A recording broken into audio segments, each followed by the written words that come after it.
Is that everything you say is racist now? Like you can't get away from it. People, everybody will just say you're racist. That, but it's also the purists, the 100% purists too. Like the people that are freaking out that Starfire is not orange. You know, orange might have come off as a little silly in live action. I'm worried about Beast Boy because he looked really silly in that trailer.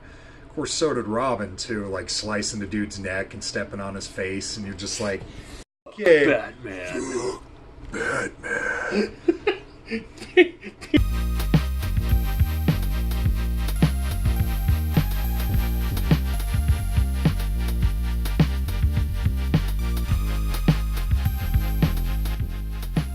And then there's some exciting things that happen at Comic-Con too. Like, I'm looking forward to Aquaman. That's going to be fun.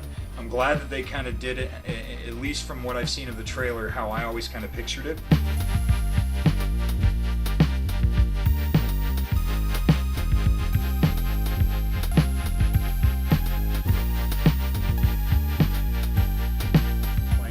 And James Cameron was going to direct the movie, and I knew it was tongue-in-cheek and it wasn't serious, but it was like he's on land and like defending fighting off oil companies and that, and I was like, God, if they ever do an Aquaman movie, they cannot do that. He's not relevant. I mean, he is, but he's not like this political relevant story. There's some moments in the New 52 because I'm reading the New 52 now. We're doing reviews on it, and there's like there's a part where he like stops some bank robbers with a trident, which is fine. Yeah, but it's fine. Which is fine. You do know that a lot of the elements of this are probably going to be more from the Rebirth than the New 52 in this movie. So? It's the current continuity. Right. I mean, I think they're going to cherry pick. So I think they're going to to take. So. I mean, obviously, the fact that his father was human and his mother's Atlantean, that's classic. That goes all the way back to the 60s. And Ocean Master is his brother, who does the coup d'etat, takes over Atlantis while he's away, and then that whole thing, which has been done, in Throne of Atlantis and the DC animated movie. I'm pointing over there like you can see, like my collection of movies, but in the DC animated movie Throne of Atlantis, they go through that story. So I'm glad that they're, and I can't believe that they've got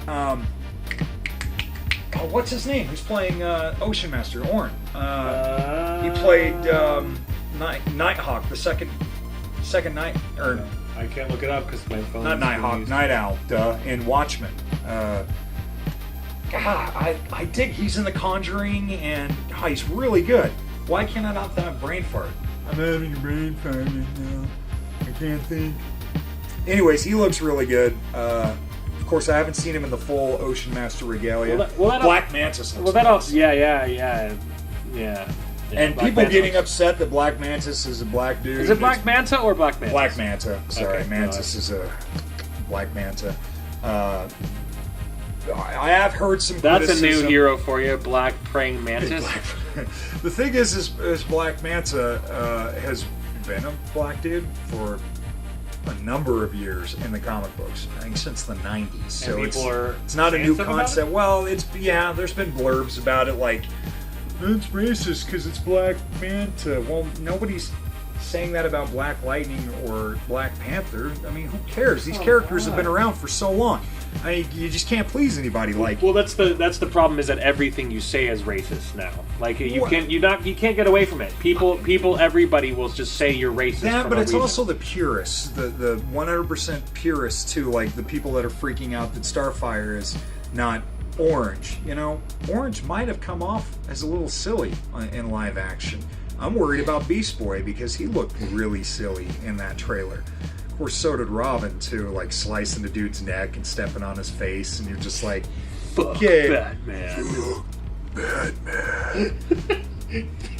People made fun of that so much. DC. They really did. DC, I love you. You're my favorite comic book company, but man, their TV shows... Get it together, Get DC. It together. Get it together. Here's the problem. This is just my own theory. I haven't corroborated this with anybody online. This is just my own theory. Sorry if I'm stumbling on words. It's a little bit late, but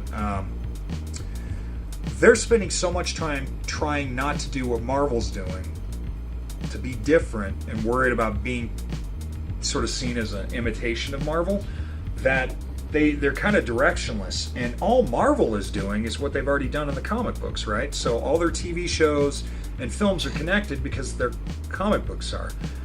But yet Marvel and DC have been doing that since the 1960s, so I don't see why DC just doesn't go, hey, we're just going to do the same thing because we've been doing the same thing. We don't have to be different, and people who read our comics know this, people who watch our shows know this. Screw it. And then they would probably have a better track record. However, I did hear confirmation that the Flash movie is going into production. Ought to be interesting, but man, it's so hard for me to get away from. Who's directing it? I'm not sure. It's hard for me to get away from Grant Gustin because I love the Flash TV show. I think it's so good. It's not great, but for what it is, a pure, non-gritty, action-adventure comic book superhero show, that's the best that I've ever seen. I just have to fast forward through all the relationship crap because it's not real. We're not going to get into that, but anyway, it's not real. It's fake. It's fake. The way people act. They don't act like real people. They don't. Dude, it's television. They don't talk like real people. Dude, it's television. Babe. But on that note, Breaking Bad isn't realistic because it follows the same television tropes. Nobody ever says goodbye before they hang up a damn cell phone.